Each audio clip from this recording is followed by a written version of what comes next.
बिस्मिल्लाहिर्रहमानिर्रहीम अस्सलामु अलैकुम। उम्मीद करता हूँ आप खैरियत बाफ़ियत से होंगे। आज जो हम लेक्चर डिस्कस करने जा रहे हैं, अगर हम कोई परचेज़ इनवॉइस ख़रीदते हैं और उसके ऊपर हम टैक्स कैसे डिडक्ट करेंगे और उसकी एंट्री सिस्टम में कैसे पोस्ट होगी, क्या पैरामीटर्स हैं टैक्स डिडक्ट करने के लिए हमें क्या-क्या चीज़ें चेक करनी होंगी। तो आपके सामने 2 एग्ज़ाम्पल सामने आपको नज़र आ रही होंगी, परचेज़ इनवॉइस एग्ज़ाम्पल नंबर 1 और परचेज़ इनवॉइस एग्ज़ाम्पल नंबर 2। सबसे पहले हम परचेज़ इनवॉइस एग्ज़ाम्पल नंबर 1 पे आ जाते हैं कि फ़र्ज़ करें कि हमने एक कंप्यूटर ख़रीदा है या कोई ऐसी इन्वेंट्री ख़रीदी है जिसकी वैल्यू ₹1,00,000 है और उसके ऊपर जीएसटी या सेल टैक्स जो चार्ज हुआ वो ₹17,000 हुआ। अब टोटल वैल्यू जो आ गई वो इंक्लूडेड 1,17,000 आ गई।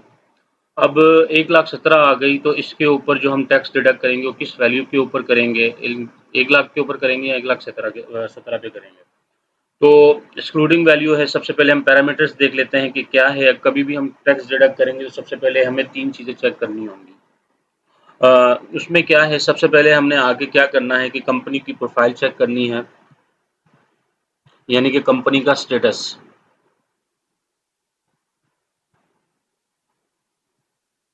पहला पॉइंट हमने क्या चेक चेक करना है, कंपनी का स्टेटस, कि वो कंपनी है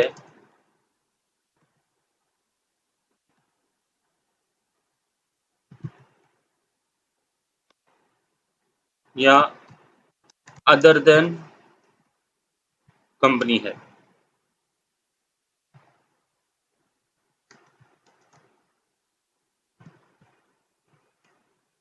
ठीक है, सबसे पहले हमने ये चीज़ आगे चेक करनी है। अगर वो कंपनी है, कंपनी का स्टेटस चेक करेंगे कि कंपनी है या अदर देन कंपनी है। ठीक है, उसके बाद हमने क्या करना है, फाइलर है या नॉन फाइलर है। ठीक है, दोनों में आके हमने ये चीज़ चेक करनी है। ठीक है, उसके ऊपर क्या होगा कि अगर वो कंपनी होगी,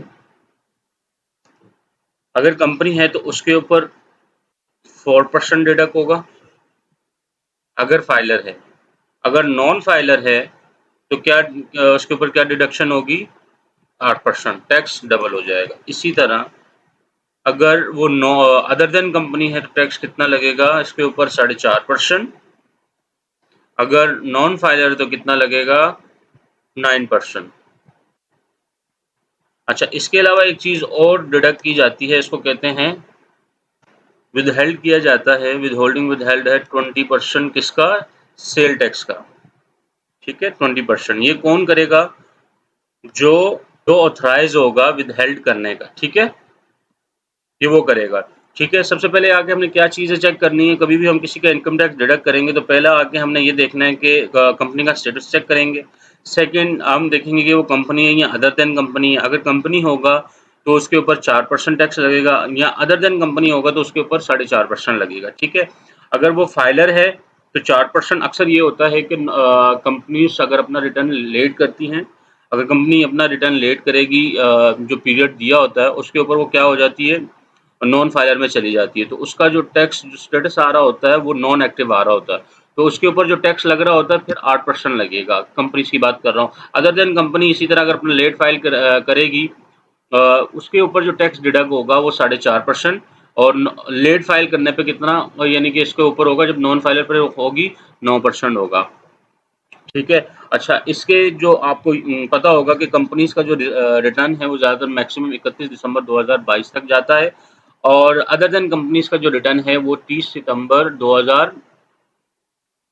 सितंबर तक, यानी कि हर साल के फाइनेंशियल ईयर पे क्लोज़ होता है। इस पे एक्सटेंशन आ गई, वो फर्दर चीज़ें अलग होती हैं, लेकिन जो कंपनी नॉन फाइलर पे आएगी उसके ऊपर आपने जो टैक्स यानी कि डिडक्ट करना है वो 8%, और इसी तरह अदर देन कंपनी होगी तो 9%। अगर फाइलर पे आ रही होगी तो सेम जो रेट एज़ पर जो होंगे। ठीक है?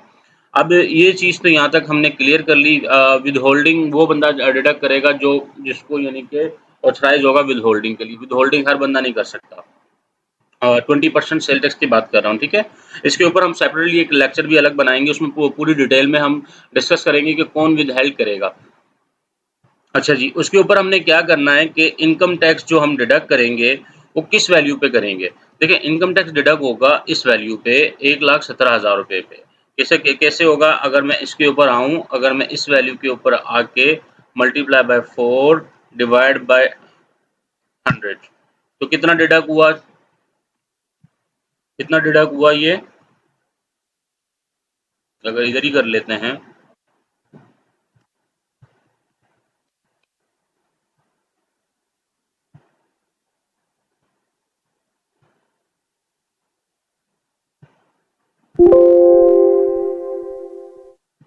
ठीक है, 4,680 रुपए इनकम टैक्स डिडक्ट हो गया, अगर कि ये इसका स्टेटस कंपनी होगा तो।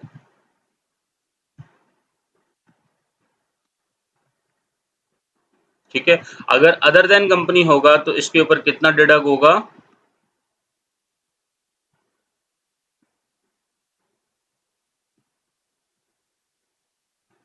4.5%, तो कितना? 5,262 रुपए।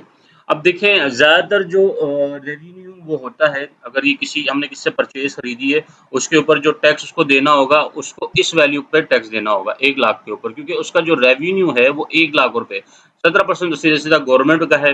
लेकिन फिर भी जो हम टैक्स दे रहे होते हैं वो 1,17,000 के ऊपर ग्रॉस वैल्यू के ऊपर दे रहे होते हैं। ये जो ग्रॉस वैल्यू है इसके ऊपर हम अपना टैक्स जमा करवा रहे होते हैं एज़ पर रूल।